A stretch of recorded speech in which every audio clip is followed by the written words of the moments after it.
I'm Julie Faith Ann Balzer, your host for Make It Artsy. Let's get a little gritty and find inspiration in industrial processes. As you become bolder in your creative process, it's time to branch out to some new tools and materials. Our resident tool expert, Joe Rotella, is here with some new techniques with resin. And we're actually doing like memory keeping with resin. We are. I wanted to start with a keepsake tray. So here's some wedding photos. I wanted to use them on a tray, but I needed to be sure it was food safe and it would also protect the photos a little bit. So this is actually coated with an optically clear resin. And although we're doing it just in a tray, it also works phenomenal on bar tops, tabletops. A lot of the restaurants you eat at, those tables are covered with this kind of resin. You know, I never thought about it being food safe because like I've covered a tabletop with resin and now I'm concerned. Be careful. I'm not eating at your house. I know, right? So how do we start this project? We start with a tray, and I painted this one black first with just an acrylic paint.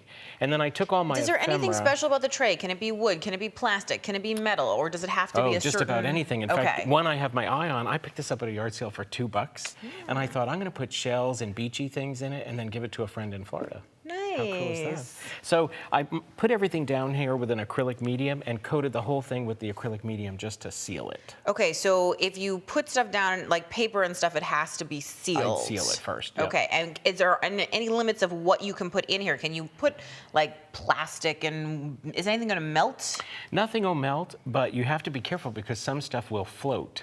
So if you've got a material that floats, you probably want to make sure that it's pretty well glued on the bottom, even with super glue or hot glue gun. I was going to say something to really strong. And then remember, if you put really thick, lumpy, bumpy stuff, you're going to need a pretty thick coat of the clear resin. So some of the trays have a handle. I definitely couldn't go above the hole of the handle because the resin will come out. That's true, but this tray is great because you could actually have something very dimensional in here because there's no handle hole. You could fill, actually, if you wanted, the whole thing, but then it's more like a plate than a tray. Absolutely, but since it's food safe, a plate's cool. Oh yeah, that's a great idea. Now this comes down to prep. So we prepped the board, we painted it, then we added our pieces, we made sure it was sealed. You want to make sure this is absolutely level. So we have a level. Yes, we do. We have a level. We're going to make sure this is really level in every dimension, because otherwise the resin will set and will be crooked. I was going to say that bubble's right in the middle. Looks like we're good to go. So the resin comes in two parts. If you could start to mix those up for me. Sure. There's a part A and B. And I'm just putting in equal parts. Equal. So if you give me one, I'll pour one, you pour one. We're ready to go. I was going to say. So now we obviously have to fill an entire tray. So that's why we're actually going to dump, you told me, the entire bottle. Yep. And if we needed a smaller amount, you can use little measuring cups. It's just 1-to-1 ratio. But you want to use something essentially disposable because you're not going to keep around, because obviously this is resin, it's going to harden in there. Absolutely. So once these it two has to be parts something you're going start to to throw mix, away. and we have about 3 minutes once these two parts start to mix before it really starts to set up. So another tip is I'm going to coat this tray, but I have a few other pieces ready to pour resin in just in case I have some left over.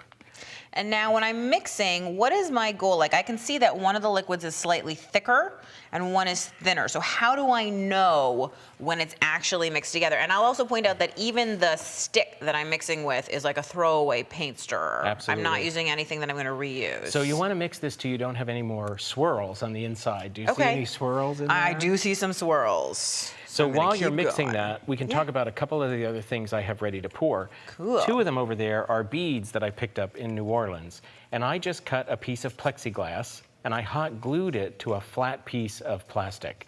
And then I glued the beads down because I did one of these once as a test and the beads did float like little buoys. Really? So but that could be kind of an interesting effect, I guess. Oh, but it can then be cool. maybe, but if you want it to be flat. I wanted a coaster, so the beads were a problem. That's not going to be great.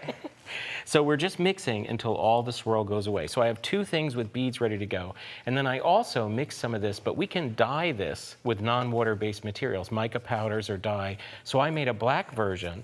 I put an embellishment in it and let that cure, because then we can layer clear on top. And I see you're just using plastic containers. Now, it looks to me like you're going to actually pop these out of the containers, because I can see that you have one that's been popped out. And so that is totally different than doing the tray, in which it's going to stay. day. Absolutely. And we can reuse those containers. And do you need to coat the container with anything when you pour the resin in? Not in this case. In those kind of plastic containers, it literally just pops right out. That's so cool. So how'd Does you this, do? I don't know, you tell me. I think we're pretty it's good. Bubbly, is that but okay? But the bubbles are okay because this resin cures overnight, so about 24 hours. That's slow enough that the bubbles have plenty of time to float to the surface. Does that mean that I can dump this in here? You can pour. Okay. So Am I going to do this and wrong? Just nice one, like in a corner, and then let it just find its level. In a corner and let it find its level. Okay, I can do that. Oh. And you can see the consistency. It's not like water that instantly goes everywhere. No, it's a little bit not. thicker. This is easier than I thought. So I'm not pouring it all, right? I'm saving some? You could save a little bit, and we can pour those. I'm going to tilt this a little bit. Okay. And can you get to our other molds? Yes, I can. I am a molding queen. You are. Here we go. So I'm going to tilt this just a little bit, but be sure I want to get it right back to level again, just to fill that whole container. So that's how you're going to go ahead and fill that whole area. Yep. And how about you fill these other ones? These little round ones? And if you have enough, we can do the third one. Oh, yeah. So this Let's way do we're the not whole wasting thing. any of this resin, because once you mix parts A and B together, So this is like a lot of it's different over. projects where basically you want to do really good prep so that you have a lot of different things ready to go. And then you're just going to go ahead and do them all at once. I can see doing so many things besides, like, obviously tabletops, pictures, coasters. I feel like this one has a lot of big beads and I may need to. and if we have a little bit more, I can take a Refill little it. right here. Okay. I would be happy to give you a little bit more. I can see that Right we here, need to right here.